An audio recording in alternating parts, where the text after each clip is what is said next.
আসসালামু আলাইকুম বন্ধুরা, টমেটো পিউরি বানিয়ে নিলাম।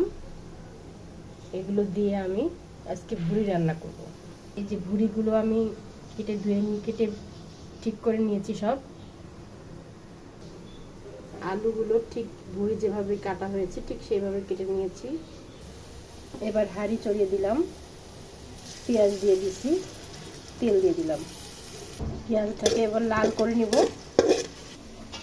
পেঁয়াজটা লাল হয়ে গেছে, এবার একটু পানি দিয়ে দেবো। আদা রসুন আর মরিচের পেস্ট দিলাম।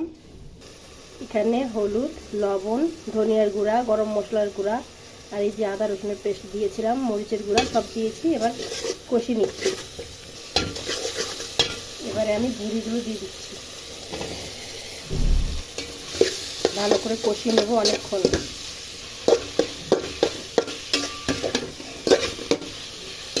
ঢেকে দিলাম।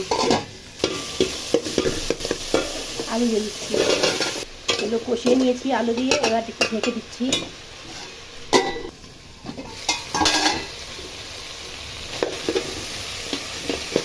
আলু কষিয়ে নিয়েছি অনেকক্ষণ, এবার পানি দিয়ে দেব। বন্ধুরা, এবারে একটু নেড়ে দিয়ে সসটা দিয়ে দিলাম। এই যে হয়ে গেল। এই যে বন্ধুরা, লাস্ট লুক কেমন হলো বলুন দেখি।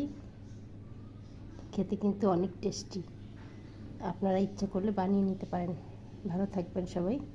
আসসালামু আলাইকুম, আল্লাহ হাফেজ।